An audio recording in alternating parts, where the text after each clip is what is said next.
Hi, welcome to SuperFunPack. What? I beat Chris to the punch. That's right. This is Jennifer.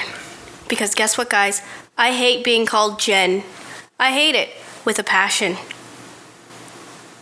So call me Jennifer. Yeah. And I'm Chris. And we are SuperFunPack's Moviecast. Bam!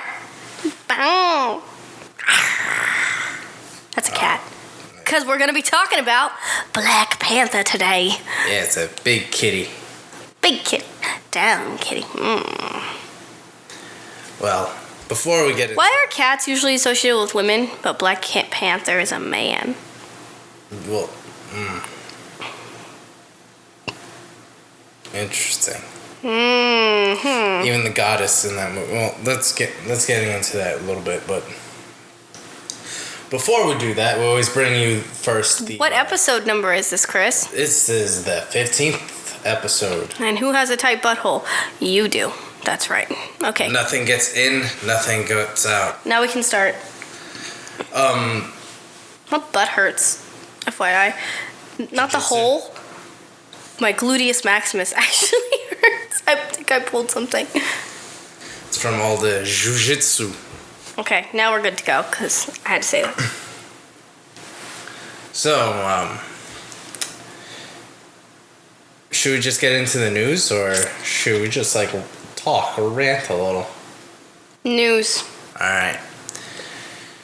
So, first thing in the docket is through the glorious screenrant.com, actually, where most of our articles are coming from. That's what you think.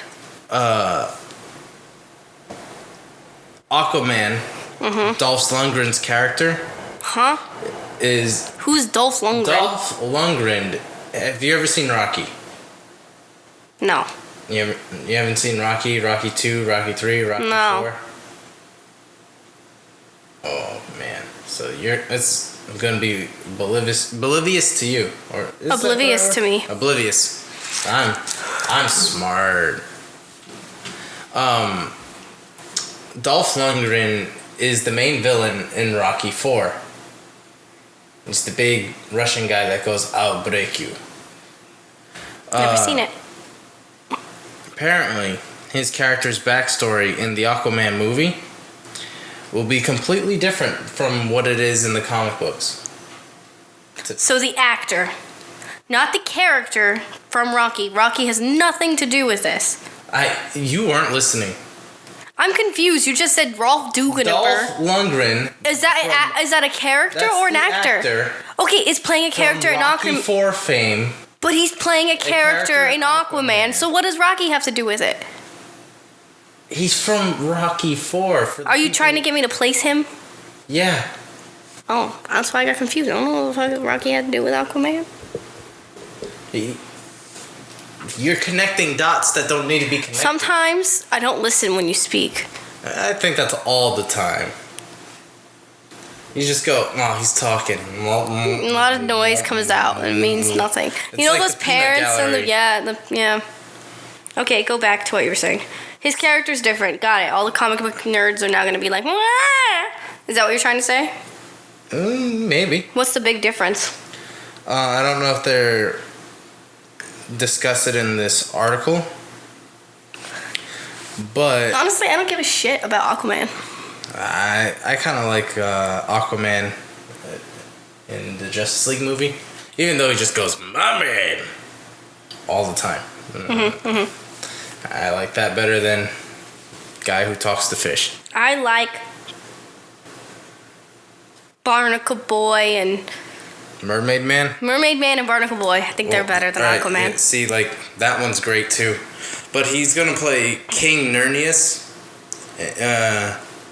and he's supposed to be intended to Queen Mira, which is Aquaman's lover, or wife, or whatever. We saw her in Aquaman's not king. They're doing this weird backstory where he's been exiled and et cetera, et cetera. Oh. So they're doing something for the movie. But in the movie, in the Aquaman movie, they're gonna be intended to be king and queen like. But in the comic books, they're gonna have sex. Got it. In the comic books, he is king, isn't he? He's her dad in the comics. They're changing it up just for the movie. So people might be upset by that. He's gonna be having sexy time with his daughter. Cool. Some people in America won't mind that. No, they're not going to be related in this movie. They're in the comics. They're related. That looks like Jared Leto. It's not. Looks like Jared Leto. Is that Tobey Maguire? So what's your next piece of news, Chris? Come on, speak. Avengers, Infinity War trailer. Avengers? Yeah. Okay. Includes Tobey Maguire, weird Tobey Maguire Spider-Man thing in it. So, like, it says on the article, Avengers Infinity War. Why can't I do that? I'm like, slurring. Avengers Infinity War.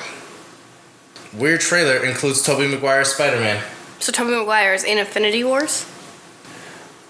Maybe? Or his costume's in it. Chris didn't pre-read these articles before we did this, apparently. Just to let you know. No, because I want to give you my genuine reaction to it. Also, we didn't have time. Yeah, we had no time. I was training today, so. But apparently, you can see it in the trailer. But you so it's the suit, not Tobey Maguire himself. It's a Spider-Man suit. Okay, cool. So you can. So it's just like an Easter egg. Yeah, it looks like it is. Okay, what's next bit of news? Well, what's the next bit of news? Alright, so next bit of news. So you can. He doesn't know how to use a Mac, guys, and Black Panther already beat the Justice League domestically. Yeah, because Justice League sucks. No, I mean like within its 3 days it's been out for. Yeah, because everyone knows that Justice League sucks. Everyone is tired of the DC movies, and we just go to be like, Because we're hoping for a good one. And they got Black Panther. Well, we'll get into the review itself, but they just hit a whole nother market of African American people and women. Yeah. Like, this is an untapped source that half the other Marvel movies haven't hit. That's why Wonder Woman did so good, because it hit women finally. Like, what do you think's gonna happen? Bet you what's gonna happen if they ever have a Mexican superhero? Hoi! Those numbers will be big, because our country's mainly half Hispanic. You know what I mean? We got a lot of Hispanic, so. Well, yeah, that's what happens when you finally give people what they want. So, looking at the numbers, Justice League made $228 million at the domestic box office in its entire theatrical run. So past 3 days. 4 days. No, how long Justice League has been out, it only made $228 million. And how much did Black Panther make? Black Panther made in 4 days a whopping $201 million in 3 days. Sweet. So today they're gonna beat it. It's crazy how much Black Panther made. How much did Deadpool make? And over its run, did it make like $500 million? Over its run, it made $500 million with the budget of $50 million. I got talking to my mic. I'm actually talking out on my mic. But opening weekend, it made $169 million. Cool. So it made its money back almost immediately. Nightwing. What about Nightwing? So it's talking about his mask because in the seems dumb. Teen Move Titans on. movie. Yeah, we're just gonna skip that because they're saying his eyes should be white. Whatever. Move on. Jordan Peele starts filming his new movie next year. Cool. So we could do that. And Michelle Obama loves the Black Panther. Cool. So more Black Panther stuff, including Michael B. Jordan snuck into the theater to see how they would react to his character, Eric Killmonger. Eric Killmonger Stevenson. Eric Killmonger. And We're gonna click it. No dead air, no dead air. La, No dead la, air. La la la la la. Do you guys ever get hairs on your arms that are much darker than all the other hairs? Was pleased with his volcanic emotional resonant performance was only praised. Yeah, that's sad because he must have been very afraid that people would think, oh no, just another angry black man. You know what I mean? Yeah. So they're really liking his performance. He did a good job. And we'll talk more about that later. Bill and Ted 3 would bring back William Sadler as Death. You have never seen the Bill and Ted movies, have you? Nope. Well, stoner comedy, and I really want it to happen. Sharknado, no one really cares about. And Deadpool shared set photos of Deadpool 2. Cool. Him with kids with cancer and stuff like that. Cool. So. Also, Christopher Nolan. Big Christopher Nolan fans. He is not directing James Bond. Everyone wants him to direct James Bond. He ain't doing it. So. Cool. I was going to say for everything I don't care about. Okay. Have you ever seen Hellraiser? Yes. Well, another movie's coming out. Cool. And let's see. Dead air, guys. Oh. So I'm trying to go low carb. That's very hard. I want them bad.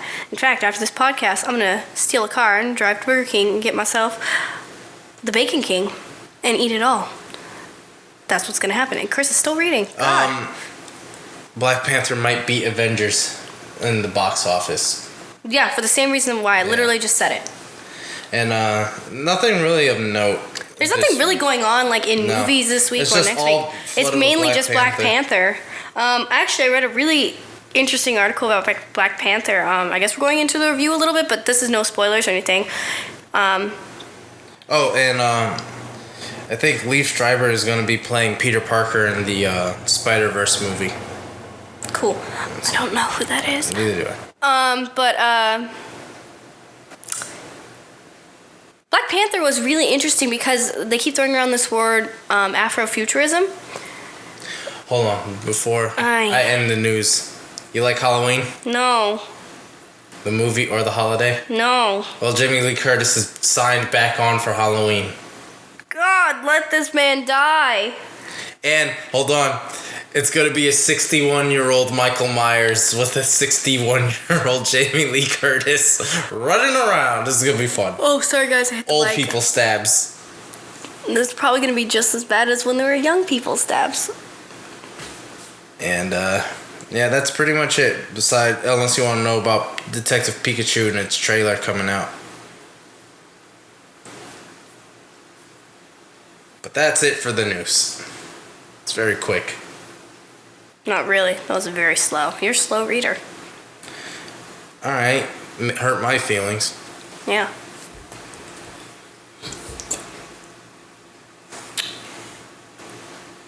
So, let's get into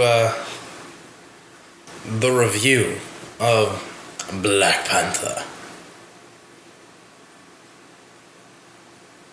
You want to start us off, Jen, or are you just gonna... You cut me off like 8 times, so I'm just gonna sit here until you say it's okay for me to speak. You can speak. There's a child running through our hallway. Shut up, child. Yeah, I was gonna say something that was really cool about Black Panther is the set pieces and the costuming was so imaginative and colorful, and I guess as an outside person, I don't know that much about African, the different African cultures, but it felt very authentic, and so I was watching and reading about the costumes and that they were actually, so in Black Panther, there's 5 tribes that make up the Kingdom of Wakanda. Yeah. The costumers and stuff actually picked real tribes in different regions of Africa and used their costumes and the things that they wear to design the costumes for each of these 5 tribes. So the tribe that Nakia wears, I can't remember where the tribe's from in real Africa, they do a lot of like face painting and very beautiful colors, and like they use trees and branches and flowers in their hair. So that's why Nakia was always wearing like green colors. Yeah. And she actually shows up in the crowning ceremony essentially with that paint on her face.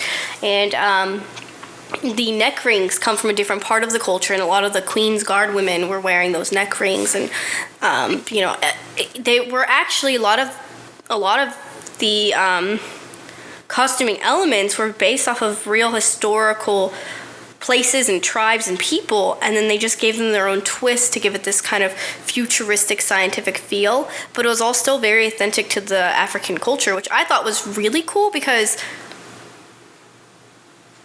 in movies you always see African cultures, I guess, they always show it as war, they're in dirty streets, everything's dirty and dingy, right? But this movie, everything was very colorful, and it showed the liveliness of the African people in a way. Yeah, like most of the stuff I've seen when I was back in film school was like Hotel Rwanda. Yeah. And like Blood Diamond, where you see like modernized African people, but you usually see them in like the darkest of times. Like Hotel Rwanda is about the genocide in Rwanda. Yeah. And I actually had the pleasure of talking to someone who survived that. And it was hard. Like, the whole class was like, when I was back in film school, like listening to her story and what she had to go through and what she had to do just to survive. And it brought everyone to tears. It was like, she was abused and messed up, but like, but taking that horrible atrocity out. Right, so it's like, everything in history that in American school books that we learn is about African people is just about their slavery. Yeah. So it was really cool for me to see a film that celebrated these cultures that have been around. Michael B. Jordan, yeah? His character Eric has a line where he even says, all life originated here. Yeah. So these cultures are long, very old, very ancient, and these people and what they developed and how they developed is through time. And so it's really cool to see a film that's celebrating these cultures and showing the humanity of them, as opposed to just seeing them being used and beaten. So that was really exciting for me, and I was really excited to learn that that every choice that they made was based off of real people and real costumes and stuff that people actually use, even the beadwork. There's a tribe specifically that they're known for their beadwork. So it was really cool because, I don't know, I know that there's a lot of people who are maybe from specific regions and be like, oh yeah, that costume is reminiscent of something from my region that we wear in, whatever time they wear them, however they use them. So I think that was really cool to see, because it's exactly what you said. I know I'm ranting, but I was really excited because I know how excited I get when I watch a film and they're doing something that is culturally significant to me, and I go, oh, we do that at home. That's my mom or my dad makes that. And so to have a film, I know for African American people, Black people, to have a film that is showing their culture in a light that isn't a bad light, or of them being oppressed, enslaved, or killed off, but them being the light of a powerful, strong, or hell, prosperous, even just being abused and manipulated. Yeah, but it's just a prosperous culture of people, and these people going through normal struggles of power and what's their responsibility as a people to other people, to a fellow Black people. It was really interesting, but I really liked that we got this powerful image of them, and it was beautiful. I thought they did a great job. Yeah. So let's go through non-spoilers first, and then go into spoilers after. Not much can be said about this movie except for a lot of its imagery was magnificent. Yeah, it was beautiful. They mixed the realism with the fantastical. It was like science fiction and fantasy all mixed together. Like, when you see him go... Well, it's kind of a little spoiler, but when he goes sees his ancestors. When he goes to the ancestral plane. Yeah. For something, we won't tell you what. But yeah. him in the astral plane, you see like the sky is like a dark hue of purple, and like there's blue in it, like a vibrant like light blue just trickled inside, like making it very luminescent. Sorry. But seeing all that imagery is like looking at a wallpaper on a desktop or on a computer screen, or like not an old school like a screensaver, but like one of those like motion, like 4K like my laptop has. Yeah, like the Mac screensaver. It was beautiful, and all of this was happening in a modern world. Yeah. So we knew this. We knew the context of when this was happening. So it was really not trippy, but really interesting and a really cool journey to be set in a modern time, but still see this fantasticism and these people believing still in their ancestors, and they having a very rich connection to their past. And it was visually stunning. Yeah. As well as I think some of the set pieces were really great. Mm-hmm. Like we end up seeing them go, not just stay in Africa and Wakanda. We see them go into Korea and see. Were they in America at one point? Yeah, they were in America at one point. No, they were never in America. They were in Korea. When they stole the MacGuffin. The bad guys? Yeah. No, they were in London. Were they in London? Mm-hmm. They never were in America, huh? Nope. No, yeah, they were. In the beginning of the movie and the end of the movie. They're in America. I win, haha. But just seeing the set pieces that they used, you could see why that makes sense. It's like, okay, this movie felt very isolated. Like, it didn't really need to connect to the MCU. What does that have to do with the set pieces? Well, I'm just going into my next thing.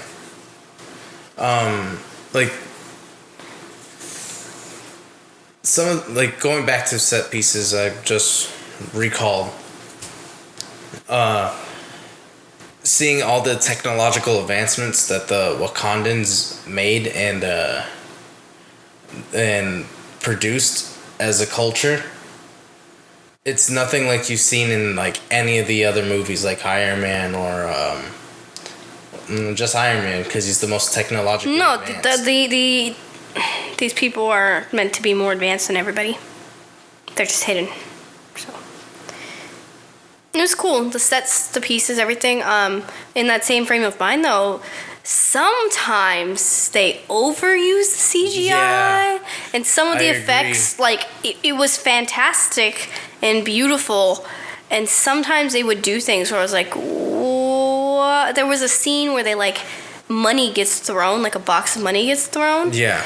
And it looked CGI, and I was like, why didn't you just throw money? You know, like. Like the final fight at the end of the movie. It's a huge CG fest. It didn't look bad, though. They did a shot where they rotated the camera 360. Like, they didn't, like, turn it on its Y-axis. They did it on the X, right? Mm-hmm.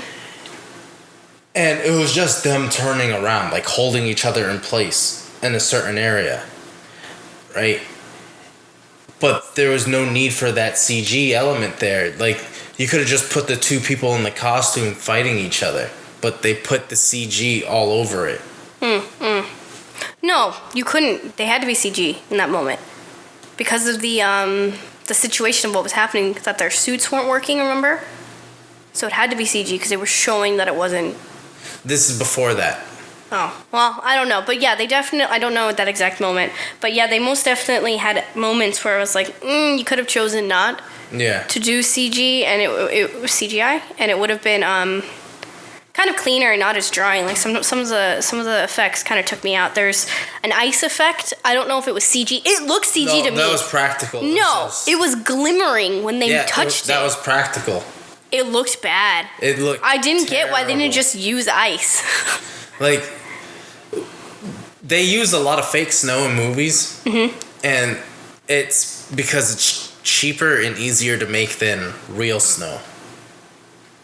So what it is just paper, but it's different shades of paper and this, and that. No, it's not. You buy it. It's not paper. It's made out of paper. No. Yeah. No. Whatever. The effects, though, it was not good. Yeah, like, that effect was... I don't know why they just didn't cut it. Like, we know what they were going to do. They could have just zoomed out. It's or they could have just used, like you said, just real snow. It was just that one scene. Like, just put a little snow, 10 seconds, done. Yeah, just... Like, it was a 2 second... Just shave some ice in the back. Like, it was 2 second scene, but the second they did it, I was like, what the fuck is wrong with that ice? Yeah. So that was one thing. But otherwise, it was good. The visuals and everything were really nice. The acting is spot on. The acting was great by all the cast involved. Everyone did a great job. Interesting enough, so we went with my friend. So the thing about the Black Panther movie, it's almost not the Black Panther movie in the sense of what we've come to think of movies about a superhero, in that the superhero has to do so much on his own. This movie is more of an ensemble movie than you would think from the title. Yeah, I agree. And this movie really has the Black Panther be very human, in that he can't solve everything, he can't do everything on his own, and he needs to learn. He knows, in this movie, honestly, though, he knows how to let other people help him. That's not what he's struggling with. His struggle is completely separate from that. He already knows how to let people help them, so that was cool, because a lot of movies are like, I don't know how to get help, but this one wasn't about him learning how to get help from people. Yeah. His struggle was different. So this movie was really good because all the characters got so much time to shine. Because the movie wasn't it's Black Panther, we have to make everything about Black Panther. Like, I know the movie's about Black Panther. You don't have to shove it in my face. Yeah. So, this movie had so many characters and so many female characters, right? I mean, there was his Black Panther's mother, oh my god, I can't remember her name. Black Panther's sister Shuri, his ex-girlfriend Nakia, his general and leader of, like, the Queen's Guard, Okaye? Yeah, you're right. And I can't remember the mother's name, though. And then those were, and the Black Panther, those were kind of, and his friend, what was his name? His friend, he was another, like, royal blood. He was kind of the leader of the, essentially, warriors of the tribe. Yeah, and he was in, Get Out and other movies like that. Was he in Get Out? Yeah, he's the main lead in Get Out. No, that's not him. He looked different. Oh, okay. Well, everyone did a great job, but this movie, I think it's Angela Bassett who plays the mom. I'm thinking of her, the character's name, not the mother.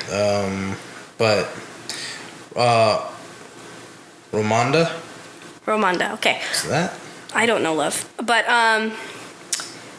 going back to what I was talking about, which I can't remember now. Yeah, so it was an ensemble cast. So all of the characters got time to shine and kind of got character development and everything, which I thought was really nice, as opposed to building all these characters and me really being interested in these characters and not being able to see them used effectively. I think they were all used really well and that they all got to grow. And it was good. I think it was just, a lot of people were like, it was black characters. Like, that's great. I love that. I love that they were powerful black women. But, a step above that, it was just good writing with the character development and how they interacted. This, by far, is one of the very, not the very few, but one of the major Marvel movies that just has spot-on character development. Yeah. Like, it wasn't super tropey either. Yeah, the only other one I can really think of, like, off the top of my head is, like, Winter Soldier, where it developed the characters really well. Yeah.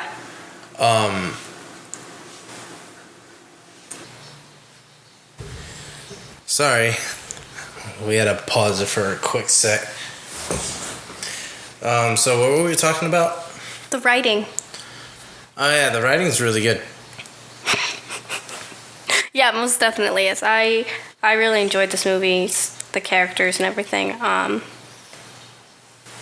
While the writing of the characters and everything was really good, though, this movie did have a pacing issue. It was written by Ryan Coogler and Joe Robert Cole. Cool. But this was interesting. So I was thinking about this. So again, we watched the movie with a friend, and our friend was discussing that the movie was really long to her because she kept waiting for like action scenes, and I felt the movie was long just because it was a long movie. It's 2 hours 15 minutes. I'm getting really sick and tired of long ass movies. The theater had no legroom. I had to pee. I was hungry. Yeah, but all that just sounds like external things. Yeah, that's exactly what I was about to say. You're very smart, astute. But I actually don't need gunfire and fight scenes in order to enjoy a movie. I was enjoying just the interactions between all the characters. So you can say there was a pacing issue because it did take a long time to get to like who the main villain was and I guess the main plot. But also, this is the first time we've seen Black Panther, and the writers had to explain who he is. In order to know who he is, they had to show us who he is so that what's going to happen would force some sort of change. But you can't understand that change unless you fully understand that character. So I think you could say it had a pacing issue, if you're expecting gunfights and everything every 10 minutes. Not to say there aren't gunfights. There are, and there's a lot of fight scenes and stuff. Yeah. But the story does have a lot of character-driven elements in it, which I enjoy. I mean, I don't know. How do you feel about it? I feel like you're just listening. Definitely, superhero movies in general do have a pacing issue. But I think this movie was very short. Mm-hmm. Like, maybe if you put in an extra 10 minutes, you could have got more out of, the Eric Killmonger and Black Panther storyline, I guess. But what more was there needed though? But I think that's the whole thing. You're saying, it could have been longer. They could have done more, but you don't need more. That's what I don't get. What the fascination was with the long movies. You only need more time if you have a specific goal in mind. This movie had a goal. They actually could have done this goal, I think, in a little bit shorter time. I'm not saying that the time, I'm not saying the amount of time the movie is a bad thing. This was a pretty good movie. It's only 2 hours long. And 10 minutes of that is the credits. Mm-hmm. So, the length of the movie has nothing to hinder it. It's certain things like you were saying earlier, the getting to the main villain took a little too long. Yeah. But at the same time, it felt like that was only a minute or two could have been shaved off of it. Yeah, because everything that happened was necessary to understand. Yeah, everything in this movie is just tight. Yeah. While something like Age of Ultron, going back to a Marvel movie, which is 2 hours and 45 minutes, kind of just dragged on at the end. Mm-hmm. Where it's okay, how many of these Ultron robots we gotta beat up? In this case, it wasn't like that. The only reason why I felt like it started to get long for me is because I had to pee. And I did not want to leave the movie having to oh shit, there's so much, the writing is so good, and the verbal exchanges between every character in this kept you enthralled. Yeah. And then me having to pee at the most inopportune moment, I'm come on, I don't want to leave this movie. I want to finish it. And it started as my bladder started growing and saying, hey, we gotta go. I'm nah, not today. I need to see this whole thing. You can hold it. And it just started feeling forever, but it wasn't really that long. No. I think like taking all the exterior things out of it, this was a pretty good length movie. Most movies now are like 2 hours 45 minutes going on to 3 hours. Yeah. And 2.5 hours I'm okay with.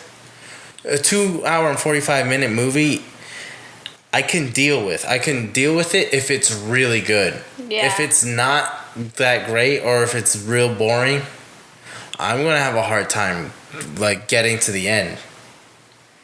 Like even with Justice League, the last 10 minutes were some of the greatest parts of that movie. But yeah, I agree. It took way too long to get there. Yeah. But with all that said, it's definitely a solid entry in the Marvel Cinematic Universe. I think it's one of the better ones. It's honestly. high up there for me. Yeah, like I actually was sitting there today going, I want to rewatch it. I have not sat there and said, I want to rewatch any of the Marvel movies, but I actually want to rewatch this because I feel like I missed a lot of stuff just with the costuming and everything, and I actually want to rewatch this movie, and that's a good sign. Yeah. So I guess let's get into the spoiler part of the Moviecast. So we're spoiling things. So if you haven't seen it, you don't want to hear it, get off now. Yeah. Our recommendation is go see the movie. It's a good movie. Yeah, it's good. If you don't want to see it in theaters, wait till it comes out on DVD, rent it, buy it, do that. Yeah, it's definitely worth a buy. Yeah, I want it. I'm going to want it. But now getting into spoilers, you're being warned. And there's no countdown. We're going in right now. Okay, this is one thing I got to talk about. Yeah. Black Panther. This character was kind of weak. Physically, like, he had to fight twice for the moniker of Black Panther and King. Yeah. First time, he almost lost. Like, he got stabbed. Yeah. And he was losing. That also shows that he kind of seems like he's over-reliant on the Black Panther power itself. Okay. You know what I mean? Like, in order to get that moniker, they have to strip you of everything. Mm-hmm. All your powers are gone, too. Your heightened reflexes, senses, and stuff, they're gone. All you got is this. What you came into the world with. Yeah. And if you haven't been practicing with just that. And the first time, he almost got beat. But he ended up pulling through, showing like that he could overcome adversity and he's destined for this birthright. Yeah. However, when the second time he comes into the movie, second time he goes into this fight, in the midway point of the movie. It's like 3/4. It's like 3/4? Yeah. He loses, but I don't think that's a testament to like his inability to fight him. Mm-hmm. I think that's more of his headspace. He's defeating himself because he's lost faith in that moniker. That title because of his dad betraying. Yeah, I guess I can see what you're saying there. I don't know. Jalu, so our friend who watched it with us, felt that he was kind of a weak character. And I guess I can see where she's coming from. Not only did he lose, but he really couldn't do anything on his own. His little sister made all his things. Yeah. Even Nakia could fight on her own, and she didn't have any Black Panther nothing. She was basically the Black Widow of Wakanda. You know what I mean? She was a spy. That's what she did, but she did it to help people. And Okoye? Nakaya? No, I'm saying Okoye. Is the guard. His guard, yeah. But Nakia... Yeah. Is a spy. No, I'm saying, what about... I wasn't finished with my thought. That's... Okay, Okoye. She's a general. She's a magnificent fighter. they never showed her one time. No, she did lose some fights, but I don't know. But he needed help, and it was interesting though. But maybe they're rewriting kind of the idea of king, because we always think king in these stories means perfect, brilliant, kind of Iron Man-esque, which I think he is in the comic books. In the comic books, he's extremely intelligent, and he's done everything like pretty much himself. I mean, he's not unintelligent in this movie. We're not saying that, nor is he not a. But he's not like hyper genius level IQ that understands like the intricacies of biomechanics and like fucking nano machines like he does in the comics, where he's like a part of the Illuminati. No. He's just a smart dude, a well-trained dude. He's ready for the role of king and all of that. And he's a good fighter, but he wasn't perfect, as in there were better fighters. I think the Queen's Guard leader, Okoye, I think she actually was a better fighter than him. Just strictly hand-to-hand. I think if she had the Black Panther moniker, she would have been able to do a lot more than he could. So that was really interesting. It was just a really interesting thing in that they chose not to make him perfect, which is a complaint I have with a lot of superheroes. Yeah, like almost every hero, I think starting like with Thor in particular, and even maybe Iron Man. Iron Man bugs me in the Marvel movies, but like but these characters basically could do no wrong and can't they get real boring real fast. It's not until like Thor Ragnarok where we finally see a better Thor, where he's more humanized and he's like he can be beaten and he can be cast aside and stuff like that. It's not he's not this perfect being. Same thing again with Captain America. Captain America is basically throwing away his values. Well, not even throwing away his values. He's actually going against the American government, the country he loves so much, for his best friend. Well, not necessarily even for his best friend, because he thinks that the American government is doing wrong. Yeah. But he's going against everything he stands for to protect what he thinks is right. So that took I think that they're finally starting to.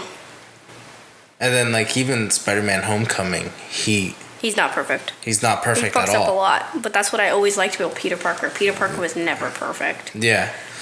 And then like the issue I think mostly comes from like Tony Stark, where he causes his own problems and he doesn't learn from his problems, but he kind of blames everyone for his problems.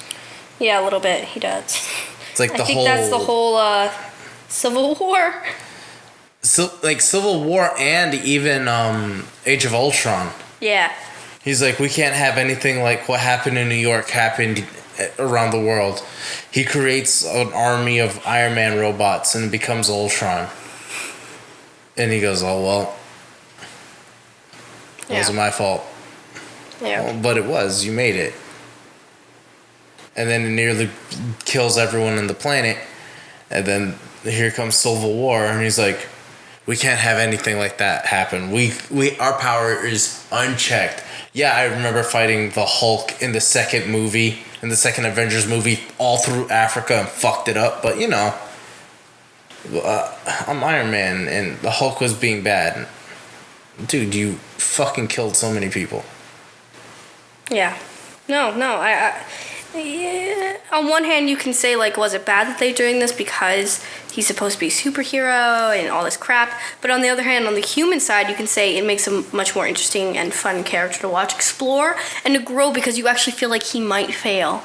And when you're watching a movie and you know they're going to win, it's boring. And like, I'm not a child. Like, this is an 8-year-old kid. Oh, no! What's going to happen to Black Panther? I'm not 8.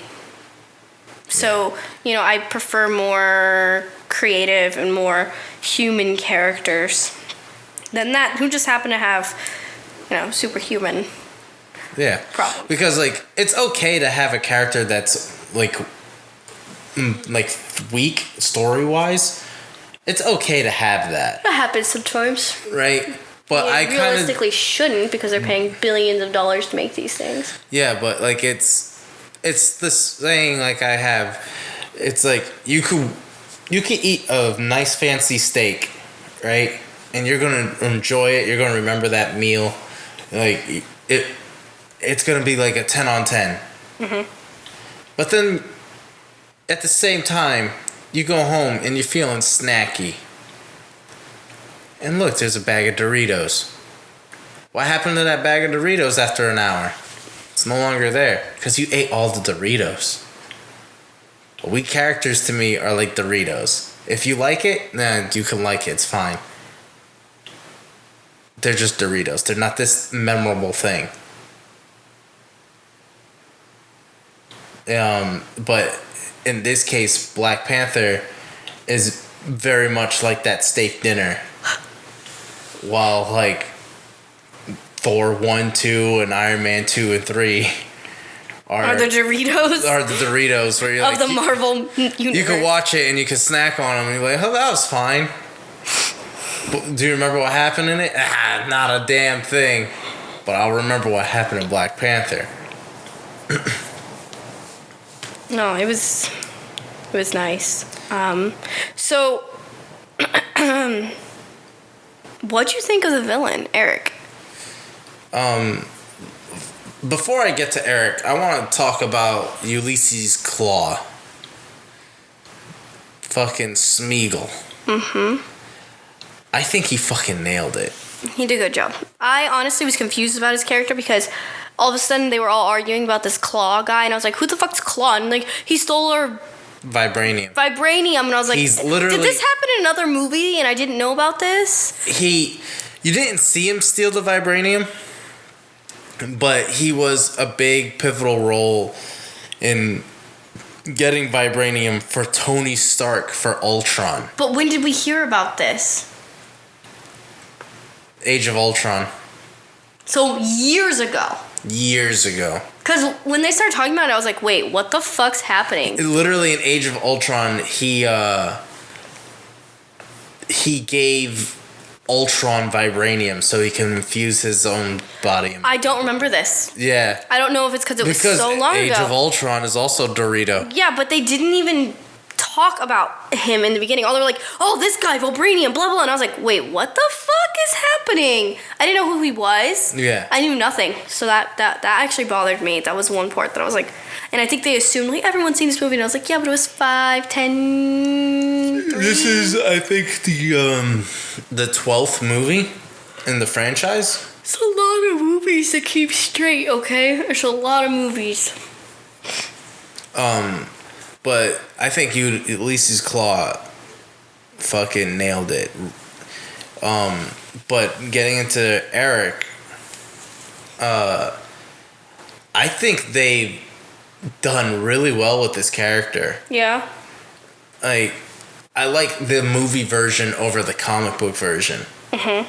Comic book version is very much like how they were describing how he was in the briefing scene of Killmonger. They're like, oh, he's this. He graduated from MIT. Yeah. He's blah, blah, blah. He kills so much, he's like pulling up video game type scores. Right? Okay, but that's how he is in the comics. Mm-hmm. He's not really a character. He is, but like not as good as you can make it. I was afraid that he would just be like every villain, just angry for no reason. But it was a political commentary. It was a commentary about what we as people have to do for each other, what people, what black people as fellow black people should be doing for it. It was a very interesting discussion, and I like that his character wasn't just, I want to destroy the world. Like, he had some actual motivation so that when he was fighting Black Panther, while you wanted Black Panther to win overall, you also could see the other side. And I think Black Panther himself, T'Challa, could see the other side as well. And that's what made it so much harder for him to fight him. And I don't think if they had written him so well, T'Challa's struggle wouldn't have been as hard. Yeah. It wouldn't have been as hard to watch for the viewer. Like, I actually cried when Eric was defeated, because I understood. You understood his anger. His anger, his pain, his fears, and why he wanted to do what he was doing. I understood it, and while I didn't agree with how he was going about it, I also didn't want him to die or to get hurt, because I understood where he was coming from, and I thought, I guess it's kind of going to, this is like the angry shooters, like the people who shoot up. When we learn about what's going on, you sit there and go, wow, if somebody had stepped in 2 years ago, a year ago, and gotten them help, what could he have done? These people have done. And it's like, Eric, for me, was like, because if he had gotten help when he was a kid, he has this drive to help people. Yeah. What could he have done because, with that drive? The events that happened with his dad after knowing that his uncle killed his father. Yeah. The only family he had. And his dad talked so great about Wakanda and all this and that. And how, like, the sunset was the most beautiful thing you could ever see. And how he never got to experience that. And how he had to grow up in this different type of environment. And knowing that the people who are closest to him also betrayed him. And then he took his father's mission and made it his own, as well as trying to get revenge on Wakanda itself. Mm-hmm. And he even explains in the end, like near the end of the movie, is like, it's not about conquering the world. It's about doing what's right. Mm-hmm. And he's like, "There's for you guys. You live in these high, these high seats. You look down on everyone, but not like in the physical way.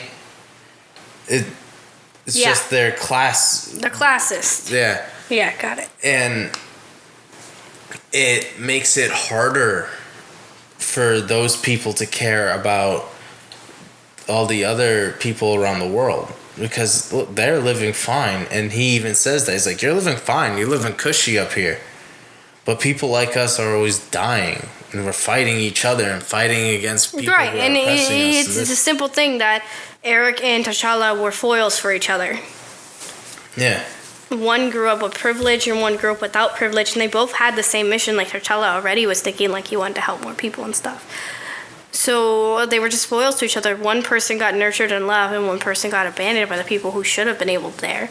And how they both changed, and that's why they ended up having the same costume too, because they were foils for each other. They're the opposites of the coin. Mm-hmm. And what I think was great with this character of Killmonger is they made him so human.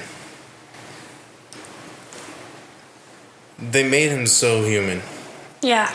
And that understanding of the struggle, it really resonates. Some people, they might not understand it and it may be on deaf ears to them, but like, for me, it was loud and clear. Nothing was not loud and clear about this movie. No, there's people who will choose to ignore it. That does not mean the movie was... The plot and the political statement, at first view, it's very... But, I read a very interesting thing that they were talking about, the movie's about the weak getting power and defending themselves, right? How to use power. So the movie is really about those who have power. What is your responsibility? How should you use it? Right? Yeah. That's T'Challa's struggle. But if someone wants to look at it as a social commentary as well, it was a commentary about fellow Black people, African American people, or African people. I'm just gonna say Black people. I think that's actually politically correct. But you get it a lot, that you get these it's the same with white people. They're rich and they look down on their fellow man, and it's saying, sometimes circumstances work out so that you are on top, but that doesn't mean it's inherent in you, and that doesn't mean it makes you a better person. And do you still have a responsibility, even though you made it? Yeah. Do you still have a responsibility to help those below you? And then framed in the context of African and black people in America, where it can be extra hard and sometimes nearly impossible to get that leg up. Do you, as a black person who made it to the top, what is your responsibility to your fellow man, your fellow African, your fellow black person to help them? Yeah. And it's even more important in the context of black people, because we know that in this country, racism, segregation, police brutality,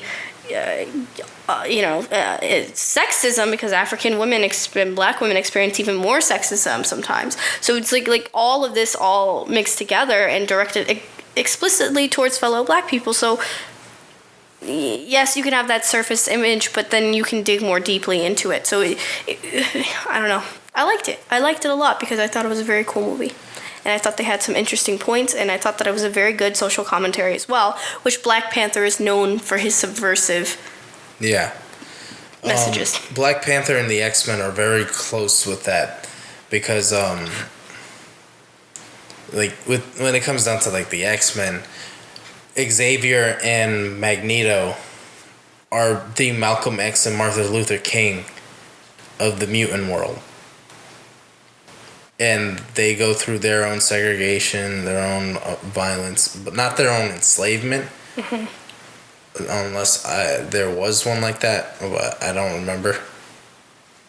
But they go through the same issues. What did you think of the end credit scene?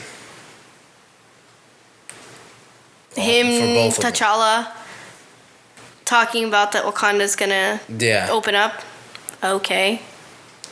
See, what I'm getting from that is that he's gonna help the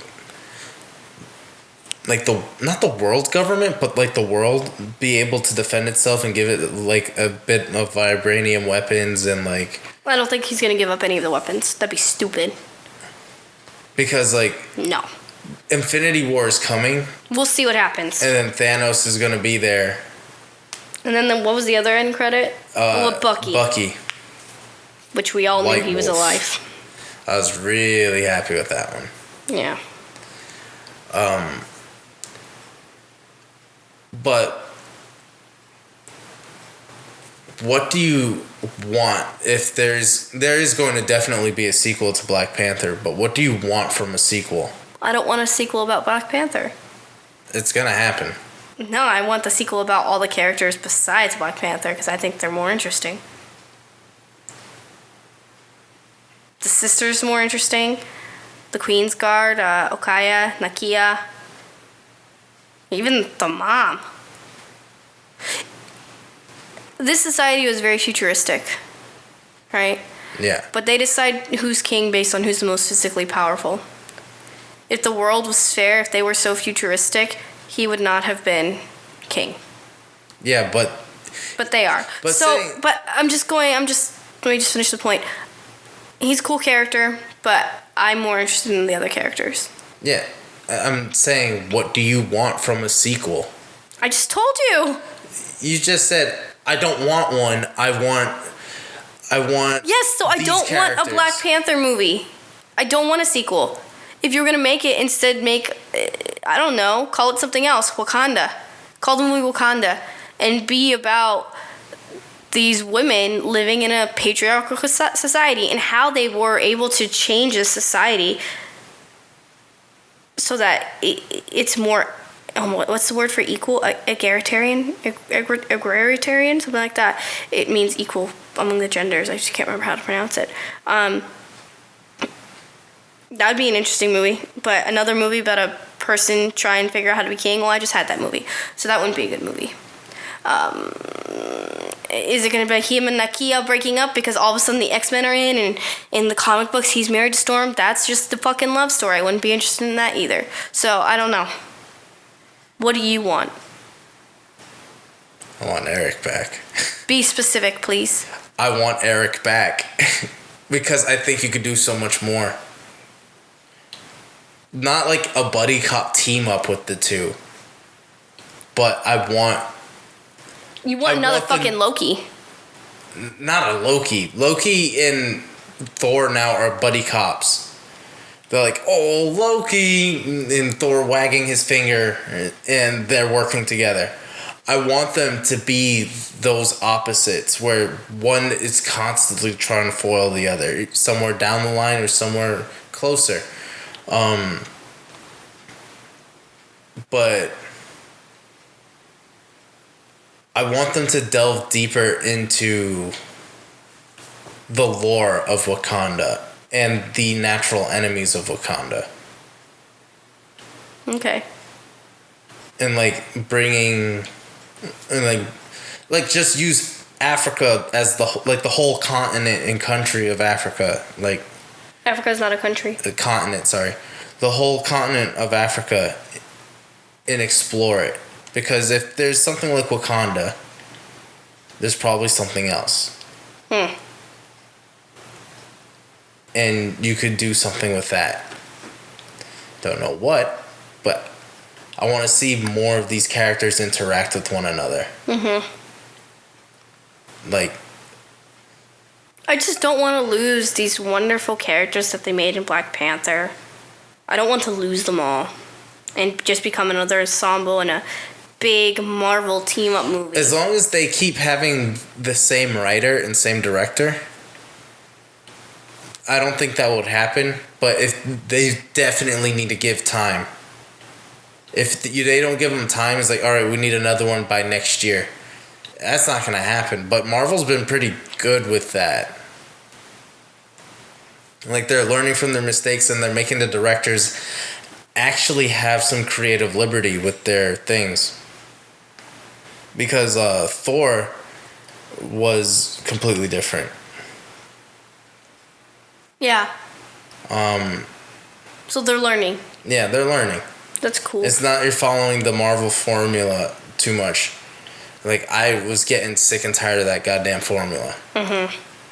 And now we're getting some deeper stories. Now I just don't want it to be all interconnected, and I shouldn't worry about this movie because there's going to be another big event movie coming down 3 years down the line. That's my biggest concern with the Marvel franchise right now, where it's like everything is setting up for a movie 3 to 5 years down in the future. I like these standalone movies that just are building character, and then I could just watch the fucking movie on its own and be done with it. Yeah. I'm tired. I'm also just superhero fatigue. I'm tired. Yeah. I don't know. Oh, fuck. My phone. But that's the end of the podcast. So go watch Black Panther. Go watch it. It's really good. It's super good. Next week, we don't know what the fuck we're doing. So give us suggestions. I think I got suggestions because he's got a creepy look in his face, guys. What? Game night. What? It's a rated R comedy movie about people playing a board game and it gets out of hand. Don't worry, we're gonna watch it. Guys, please suggest a better movie than that. Is it your dad? Yeah. Please suggest a better movie than that. Please. He goes, "Hi, my big boy." Please like and share. Please share. Please go to our YouTube page at SuperFunPack. One word. Join us at Squarespace, our website on whatever, www.superfunpack.com, and like us on Facebook and Twitter, also SuperFunPack. And please, share. And we'll be watching the movies and talking about them with you. And I'm gonna fucking get food now. I'll make a better tagline. I'm starving. We'll see you next time at the movies. We've had like we've had like 8 goddamn taglines. Bye, guys. Next time at the movies.